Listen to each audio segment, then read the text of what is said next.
चलिए कृष्ण वंदना से शुरू करें। वसुदेव सुतं देवं कंस चाणूरमर्दनं देवकी परमानंदं कृष्णं वंदे जगद्गुरुं। जगद्गुरु श्री कृष्ण के चरणों में प्रणाम और आप सब को हृदय से बहुत बहुत बहुत नमन। गीता की महिमा। गीता हृदय भगवान का सब ज्ञान का शुभ सार है। इस शुद्ध गीता ज्ञान से ही चल रहा संसार है। गीता परम विद्या सनातन सर्व शास्त्र प्रधान है। पर ब्रह्म रूपी मोक्षकारी नित्य गीता ज्ञान है। यह मोह माया कष्टमय तरना जिसे संसार हो, वह बैठ गीता नाव में सुख से सहज में पार हो। क्योंकि संसार के सब ज्ञान का यह ज्ञानमय भंडार है। श्रुति उपनिषद वेदांत ग्रंथों का परम शुभ सार है। छठा अध्याय चल रहा है ध्यान का। आप सब इंतजार कर रहे होंगे कि ध्यान की डिटेल कब आएगी। शुरू के ये जो करीब 9 श्लोक हैं, जिनमें ये बताया गया है कि ध्यान का अधिकारी कैसे हम बन सकते हैं, जिससे हम ध्यान का फायदा उठा सके। हम कोई भी काम करते हैं तो हम चाहते हैं ना कि हमें उसका पूरा लाभ मिले। तो ये शुरू के जो श्लोक हैं, ये लग रहा होगा आपको कि शायद हम लंबे खींच रहे हैं, लेकिन ये बहुत जरूरी है, बहुत इंपॉर्टेंट है। क्योंकि जो अब आगे ध्यान हमें बताया जाएगा, तो ध्यान का अधिकारी कौन है, हमें उसकी तैयारी कैसे करनी है, हम काफी कुछ समझ चुके हैं।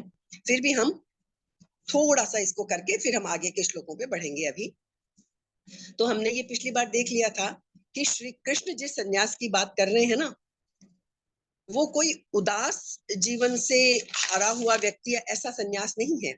लेकिन सबसे पहले हम वो बात करते हैं जो हम पिछली बार कर रहे थे और जो हमें सबसे मुश्किल लगती है, जिसके बारे में सबसे ज्यादा प्रश्न उठाए जाते हैं कि निष्काम भाव से फल की कामना के बिना कर्म करना ही क्यों है। कौन करेगा कर्म यदि कामना नहीं है, फल की इच्छा नहीं है। और यही बात समझनी है तो हमको सबसे पहले क्या लगेगा। तो इसकी एक जवाब श्री कृष्ण ने जो दिया, हमने पढ़ा उनमें, कि भाई शांति बहुत मिलती है, इससे सुख बहुत मिलता है, आनंद मिलता है। जो सुख हम जानते हैं उससे कई कई गुना, सहस्त्र गुना अधिक सुख मिलता है। तो प्रश्न ये उठेगा, भाई हम कैसे मान लें कि कामना रहित होना शांति देता है। हम तो कभी कामना रहित हुए ही नहीं, तो हम कृष्ण की या किसी की भी बात कैसे मान लें। तो एक छोटा सा प्रयोग कभी करके देखें, थोड़ा सा ध्यान देके। प्रयोग भी क्या है, थोड़ा समझने की बात है। जब हम किसी चीज को शिद्दत से चाहते हैं, उसके लिए बहुत मेहनत करते हैं, और वो चीज जब हमारी पूरी हो जाती है, यानी जब हमारी कोई कामना पूर्ण हो जाती है, तो हमें क्या लगता है, बहुत शांति मिली। लगता है ना ऐसा, जब हम किसी काम में जुटे हैं और इच्छा पूरी हो गई, भाई बड़ी शांति मिली, अब तो ये चाहा था, इसके लिए इतना प्रयत्न किया और बहुत शांति मिल गई। लेकिन थोड़ा गौर से समझें, वो जो हमें शांति मिलती है, वो उस कामना के पूर्ण होने की वजह से नहीं मिलती। सुनने में उल्टा लगेगा, लेकिन थोड़ा सा गौर करके देखें कि वो जो हमें शांति महसूस होती है, वो उस कामना के पूर्ण होने की शांति नहीं है। बल्कि इसलिए शांति मिलती है कि वो थोड़ी सी देर के लिए हम कामना रहित हो जाते हैं। एक कामना पूर्ण हुई है, अभी हमारी दूसरी कामना का उदय नहीं हुआ है, तो वो जो शांति महसूस होती है, वो इसलिए महसूस होती है हमें। क्योंकि आप देख लीजिए, आपने कितनी ही बड़ी चीज की इच्छा की हो और कितनी ही बड़ी आपको सफलता मिली हो, उसकी खुशी कितनी सी देर रहती है। जो खुशी शुरू में उसकी सफलता मिलने की सूचना मिलते ही होती है, धीरे धीरे धीरे धीरे वो कम होती चली जाती है, और थोड़े समय बाद आप दूसरे काम में लग जाते हैं। उसकी खुशी, उसकी शांति, उसका आनंद वो आपका खत्म, और आप दूसरी जो कामना आपने पैदा की है, आप उसकी जद्दोजहद में लग जाते हैं। तो ये वैज्ञानिक रूप से समझिए कि वो जो कामना पूर्ण होने की शांति थी, वो उस कामना के पूर्ण होने की नहीं थी, बल्कि कामना रहित होने की थी। वो थोड़ी सी देर के लिए आपके मन में कोई कामना थी ही नहीं, इसलिए वो शांति महसूस हुई। शायद इस तरफ कभी हमारा ध्यान जाता नहीं है। तो जब तक नई कामना पैदा नहीं होती तब तक वो शांति बनी रहती है। जैसे ही नई कामना उत्पन्न होती है वो शांति चली जाती है ना? तो भविष्य में कोई भी फल मिलेगा इसलिए हमें नहीं जीना है। हम हमेशा फल की कामना में ही जीते हैं ना। हम ऐसा करेंगे तो ऐसा हो जाएगा, ये करेंगे तो ऐसा हो जाएगा। तो हमेशा भविष्य में कोई फल मिलेगा इसलिए नहीं जीना है। तो भाई फिर किस लिए जिए? फिर जीना किस लिए है? हाँ? तो श्री कृष्ण क्या कहते हैं, गीता क्या कहती है, जीना तो अपने आप में ही एक आनंद है। किस आनंद की प्रतीक्षा में हम बैठे हैं? हम जी रहे हैं। जीवन जो है ये अपने आप में ही एक आनंद है। इस पल हमने ये देख लिया कि इस पल के अलावा और कुछ तो है ही नहीं। हम भविष्य की कल्पना में रहते हैं या भूत की चिंताओं को या भूत के परेशानियों को या अच्छाइयों को, स्मृतियों में रहते हैं। तो ये पल ही काफी है। एक तरफ तो हम पल की बातें करते हैं और दूसरी तरफ जीते हमेशा भूत या भविष्य में है। तो ये तो हम पहले ही समझ चुके हैं कि पल में जीना है, और पल में जब जिएंगे तो ये पल हमारे लिए आनंद पूर्ण बन जाए, बस तो फिर आनंद ही आनंद है। जीवन तो और कुछ है ही नहीं। यह पल, यह पल, यह पल, ये सारे पलों का संयोग जो इकट्ठा होना है वही तो जीवन है। तो फिर ये पल यदि आनंद पूर्ण हमने जी लिया तो जीना तो अपने आप में ही एक आनंद है। और तब हम जो भी परिश्रम करेंगे वो परिश्रम भी हमारा आनंद हो जाएगा। जो हम कर्म करेंगे वो कर्म भी हमारा आनंद हो जाएगा। ये बिल्कुल आश्चर्य की बात नहीं है। थोड़ा और गहराई से समझिए, कृष्ण का जो ये गीता का संदेश है, ये आपको कोई अकर्मण्य बनाने के लिए नहीं है। कृष्ण जैसा तो कर्म योगी कोई होगा ही नहीं। हम दुख और पीड़ा से हटना और बचना चाहते हैं, लेकिन श्री कृष्ण क्या कहते हैं, पीड़ा का स्थान जो है वो कोई कारण नहीं है कि ये ऐसा हुआ इसलिए मुझे दुख हो रहा है, मुझे सफलता नहीं मिली इसलिए दुख हो रहा है, मेरे बच्चे अच्छे नहीं है मुझे इसलिए दुख हो रहा है, मैं बीमार हूं मुझे इसलिए दुख हो रहा है। कृष्ण कहते हैं पीड़ा का कारण, पीड़ा का जो स्थान है वो कोई कारण नहीं है। पीड़ा वासना के कारण होती है, इच्छा के कारण होती है। दुख कब होगा? यदि हम छोटे घर में संतुष्ट हैं कि हमारा ये 2 कमरे का घर हमको बहुत अच्छा लग रहा है, हम हमारे दुख का कोई कारण नहीं है। दुख तब हो जाएगा जब हमने वो 2 कमरे का घर हमें छोटा लगने लगे, और जब हमारी इच्छा हो कि मेरे फला लोकेशन पे इतना बड़ा मेरा घर हो, ऐसी मेरी जगह हो, दुख तब शुरू होगा। तो पीड़ा का कारण जो है वो इस कारण नहीं है कि कोई कारण है, बल्कि वासना के कारण हमें हमारी पीड़ा शुरू होती है। ये कृष्ण की बुनियादी खोज है जो शायद पहले इतनी स्पष्टता से कहीं नहीं कही गई थी जितनी गीता में कही गई है। हमें इसे समझना होगा और ये अध्याय हमें बहुत अच्छी तरह समझा देगा। और थोड़े थोड़े से भी यदि हम प्रैक्टिस करेंगे, थोड़े थोड़े भी अनुभव में हम लाने की कोशिश करेंगे, ये बात इतनी स्पष्ट होती चली जाएगी कि फिर हम शंका ही नहीं करेंगे कि ये कृष्ण क्या फालतू की बातें कर रहे हैं। निष्काम भाव से कैसे कर्म करें, फल की चाहना नहीं है तो क्यों कर्म करें। तो ये कृष्ण की बड़ी बुनियादी खोज है। हम क्या है, गणित को समझते ही नहीं है, हम उसको फैलाए चले जाते हैं। ऐसा होगा तो ऐसा, जोड़ बाकी गुणा भाग में लगे रहते हैं। गणित सीधा और साफ है। क्या है? फल की दौड़ से सुख का कोई संबंध नहीं है।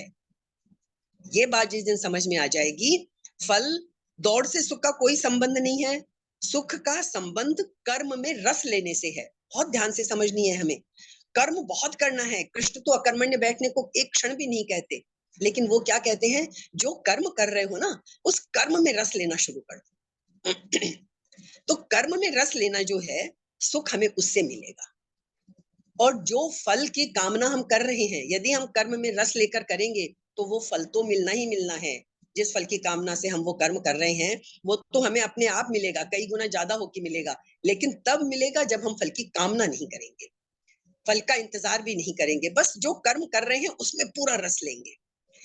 बड़ी मुश्किल है स्थिति, आम धारणा के बिल्कुल विपरीत है। सुख इच्छाओं के अलावा भी कहीं हो सकता है, ये तो हम जानते ही नहीं है। सुख तो इच्छाओं में ही है, ये इच्छा करी वो इच्छा पूरी हुई, सुख मिल गया, यही तो आम धारणा है। लेकिन कृष्ण का ये जो सिद्धांत है जो हमें समझा रहे हैं वो इस आम धारणा के विपरीत है। तो क्या करें हम, एक छोटा सा प्रयोग करके देखें। कुछ क्षण इच्छाओं के बिना जीकर देख लें। मुश्किल बहुत है, लेकिन इच्छाओं के बिना जीकर देख लें हम थोड़ा सा। और एग्जाम्पल मैंने अभी शुरू में ही दे दिया इसीलिए आपको, कि वो जो थोड़ी सी देर हम इच्छा के बिना जीते हैं एक इच्छा पूरी होने पर उस वक्त हमें कितना अच्छा लगता है, लेकिन उसका असली कारण यही है कि उस वक्त हमारे अंदर कोई कामना नहीं होती है। ठीक है। आजकल फ्राइड का बहुत नाम है, सब लोग बड़ी फ्राइड ने बड़ी खोज की है और बड़े अच्छे अच्छे प्रिंसिपल्स हमें दिए हैं। फ्राइड की सारी खोज में क्या कहा गया है? दुख के सिवा कुछ नहीं है। दुख कम हो सकता है या ज्यादा हो सकता है। हम सब भी बोलते हैं ना कि जीवन तो दुख का ही दूसरा नाम है, संसार में तो दुख ही दुख है। कृष्ण कभी नहीं कहते दुख ही दुख है।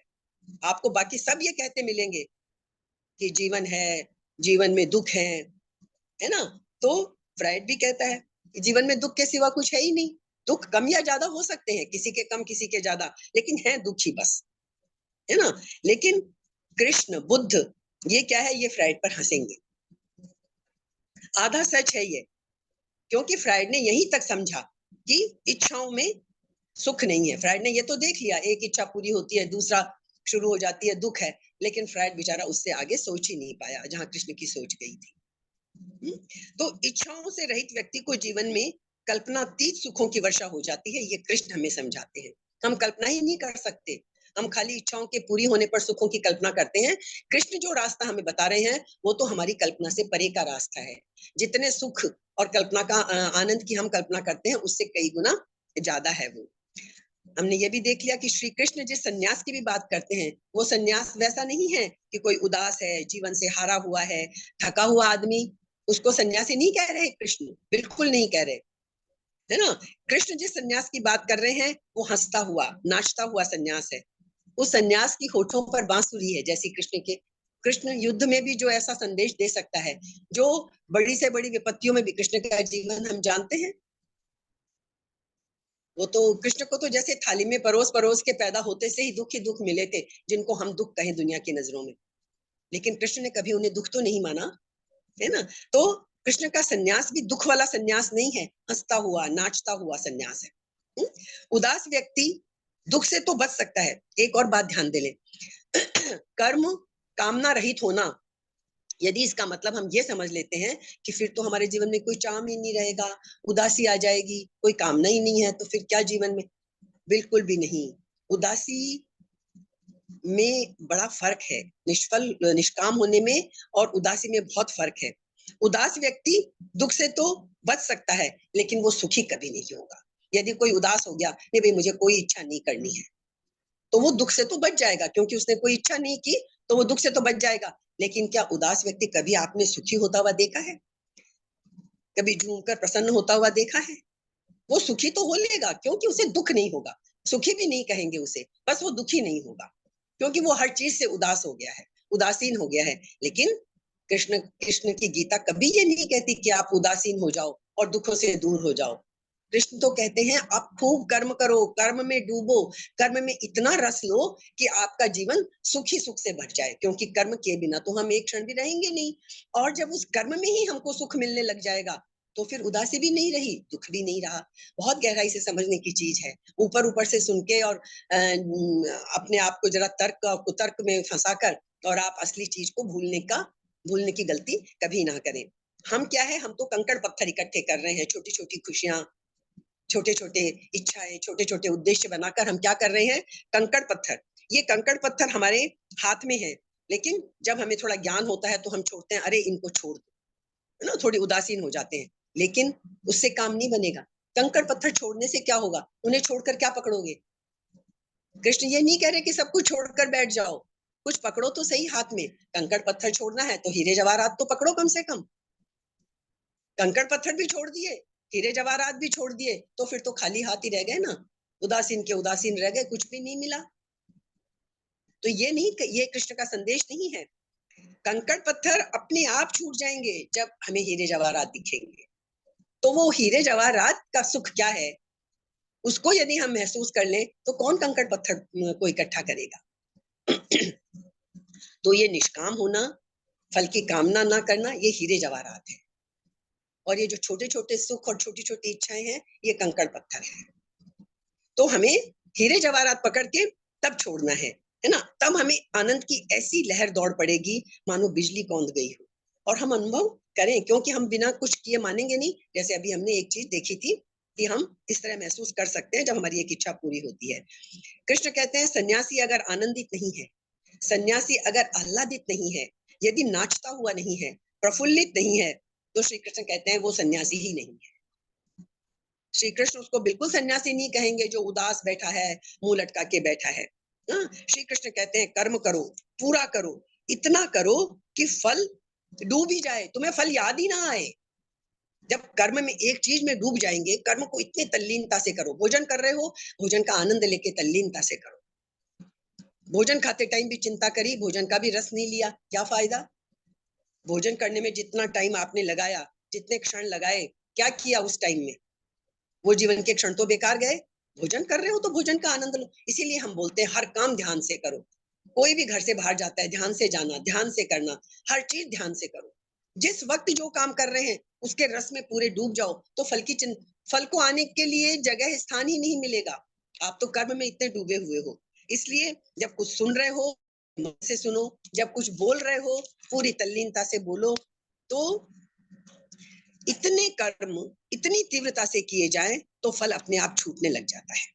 ठीक है, जैसे बच्चे का पालन पोषण कर रहे हैं, तो बच्चे के पालन पोषण में ही डूब जाओ, पूरे आनंद लो, उसकी अटखेलियों का आनंद लो, उसके तोतली बोली का आनंद लो, उसके पालन पोषण में आनंद लो। लेकिन यदि वहां फल दिमाग में आ गया कि ये बड़ा होकर मेरे लिए ऐसे करेगा, ये करेगा, है ना, बस वहीं आपका काम खत्म हो गया, आनंद खत्म हो गया।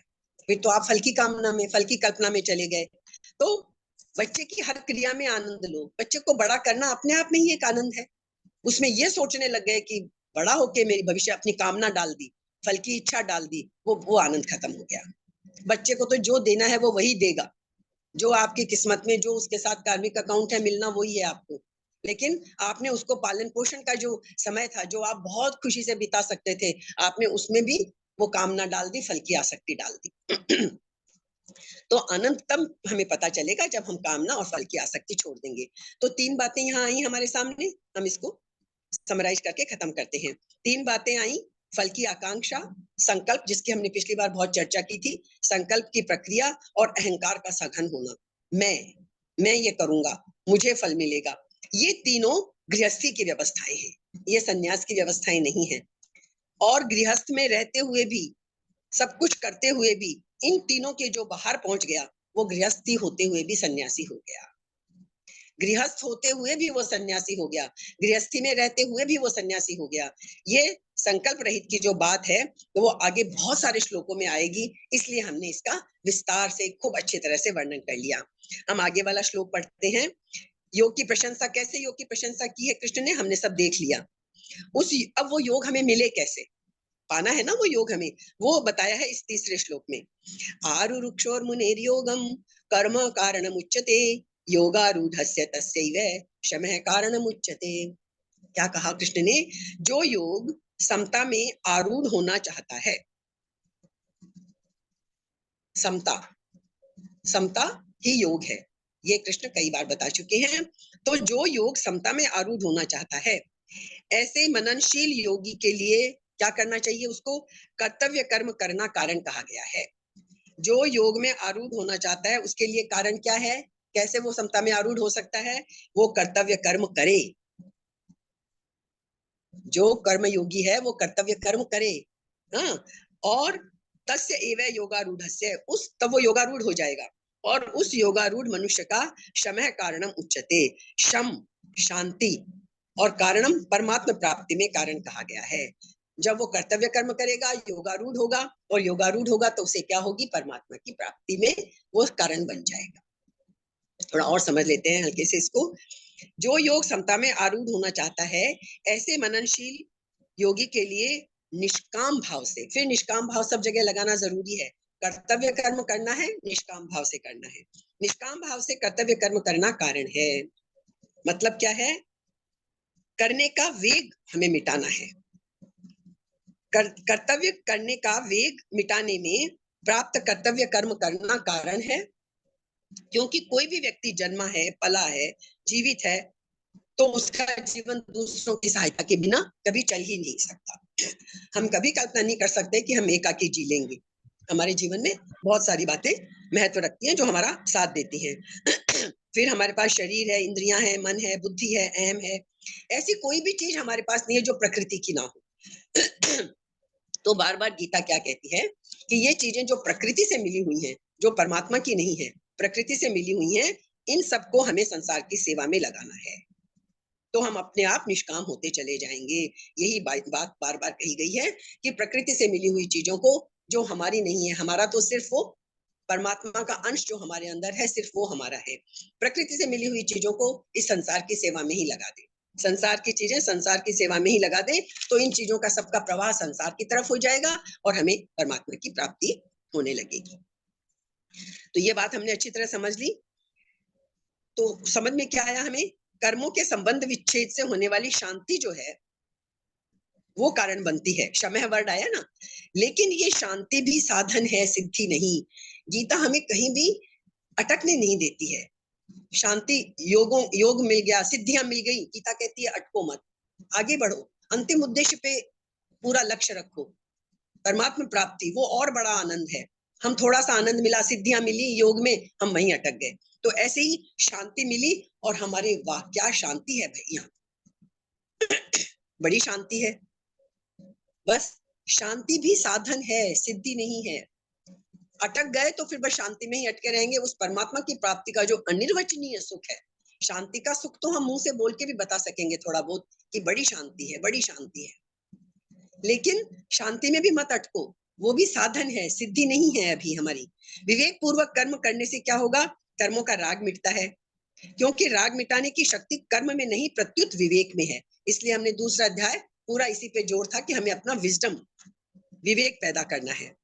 अब योगारूढ़ होने की जिसकी लालसा है, वो सारे काम विवेक पूर्वक करता है, वो बिना विवेक के काम नहीं करता।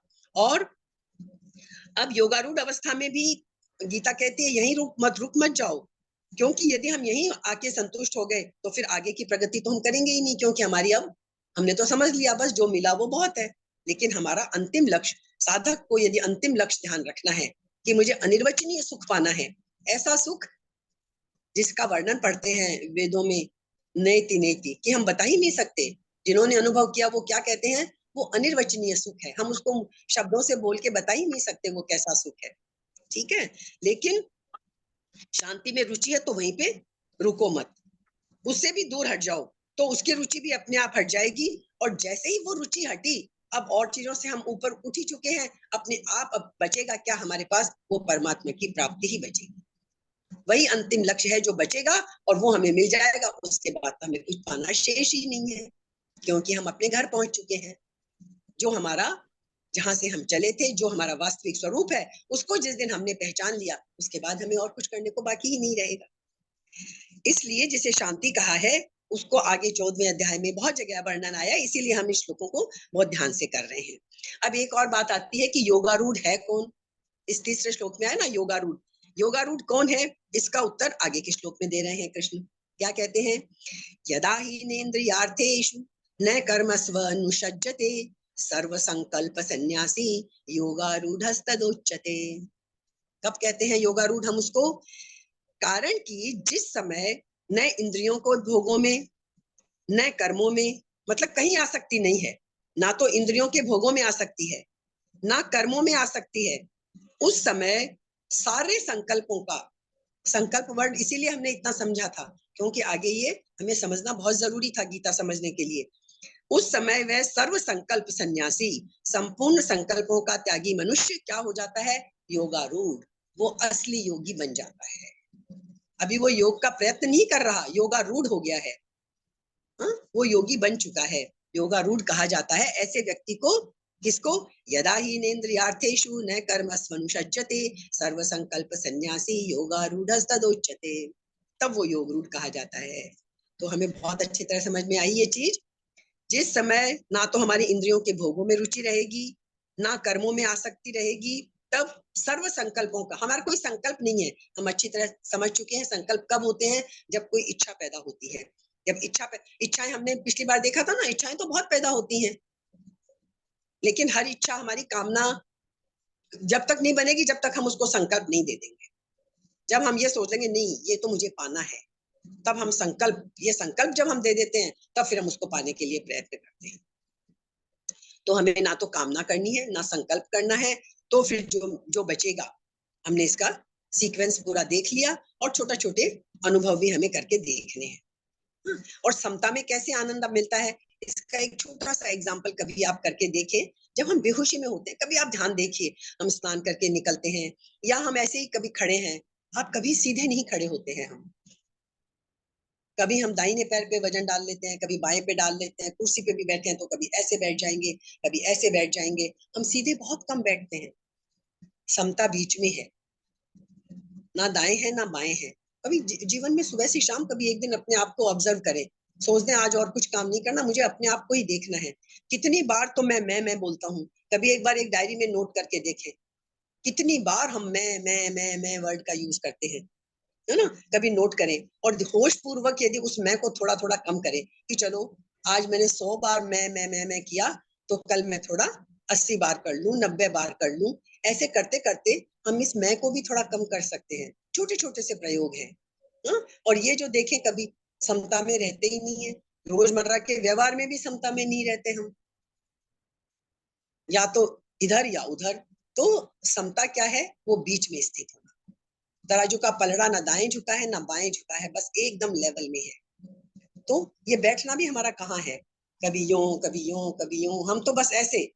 तो वो समता में, वो पैरों का भी आप कभी देख लीजिए, तो होश पूर्वक सीधे खड़े हो जाइए उस वक्त समता में, कि ना दाएं ना बाएं। ये छोटे छोटे प्रयोग हम करके देख सकते हैं। तो साधक क्या करता है, ये जो आया पहला हमारा, यदा ही नेन्द्रियार्थेषु, इसका अर्थ समझ लेते हैं। साधक इंद्रियों के अर्थों में, अर्थात प्रारब्ध के अनुसार, ये सब हमें प्रारब्ध से मिलते हैं, ये तो हम जानते हैं। प्रारब्ध से अनुसार शब्द, स्पर्श, रूप, रस और गंध, ये 5 विषय है ना हमारे।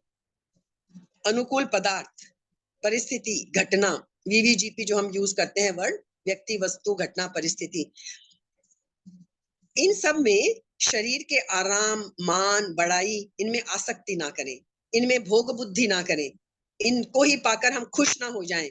लेकिन ये हम उल्टा ये अनुभव करें कि ये सब विषय, ये सब पदार्थ आदि आए हैं, ये ना हमेशा से नहीं थे, ये आए हैं, है ना? और प्रतिक्षण जाते जा रहे हैं। आए हैं, जो आया है वो जाएगा, तो ये आए हैं तो जाते भी जा रहे हैं। ये आने जाने वाले हैं, इसलिए क्या है? अनित्य है। और अनित्य चीज कभी स्थायी सुख नहीं दे सकती। तो फिर हम इनमें क्यों खुश हों? ऐसा अनुभव करके इनसे निर्लिप्त हो जाए। और निर्लिप्त कब होंगे? जब हमें इनसे भी बड़ा सुख, इनसे भी बड़ा आनंद हमें पता होगा कि इससे बड़ी, हमारा मनुष्य स्वभाव है, उससे बड़ी चीज का हमें पता हुए बिना हम उस पर नहीं जाएंगे। इसलिए हमको ये तो जरूर दिमाग में रखना है कि मैं इन छोटी छोटी चीजों को छोड़ूंगा तो मुझे बहुत बड़ा सुख मिलेगा। तो इंद्रियों के भोगों में आसक्त न होने का साधन क्या है? इच्छा पूर्ति में सुख लेना छोड़। इच्छा पूरी हुई और हम उसमें बड़ा सुख मनाते हैं, अरे वाह मिल गया मुझे तो, जो मन चाहा मिल गया। ये इच्छा पूर्ति का सुख लेना है ना, इसको छोड़ दें। इसको छोड़ देंगे तो फिर हमारी इंद्रियों के भोगों में आसक्ति नहीं होगी। ये कृष्ण हमें रास्ते बताते जा रहे हैं, साधन बताते जा रहे हैं। जो जो चीज बोल रहे हैं उसका साधन भी हमें बताते जा रहे हैं। जैसे कोई मनचाही बात हो जाए, कोई मनचाही वस्तु मिल जाए, व्यक्ति हमें मिल जाए, परिस्थिति मिल जाए, घटना मिल जाए, और जिसको नहीं चाहा वह ना हो, तो मनुष्य उसमें राजी हो जाता है कि अरे जो जो मैंने चाहा वो मुझे मिल गया, जो जो मैंने नहीं चाहा वो मुझे नहीं मिला, मेरे से बड़ा सुखी और कौन। यही सोचते हैं ना हम, चाहा हुआ सब मिल गया, ना चाहा हुआ हमें मिला नहीं, तो हम तो बहुत बड़ी चीज पाली हमने, तो हम तो हो गए सुखी। यही यही चेक करना है अपने आप को। ये छोटे छोटे सुखों में नहीं उलझना है, ये कंकड़ पत्थर है। हाँ? बहुत सुंदर हीरे जवाहरात हमारी प्रतीक्षा कर रहे हैं, और उसको पाने के लिए माध्यम ये धीरे धीरे कृष्ण हमें ध्यान की तरफ ले जा रहे हैं। वो ध्यान हमें उस हीरे जवाहरात की झलक दिखाएगा। तो उस ध्यान पे पहुंचने से पहले ये कृष्ण हमें इन 4-5 श्लोकों में तैयारी करा रहे हैं कि समझ तो लो कि तुम्हें मिलने क्या वाला है ना? इसलिए हम आज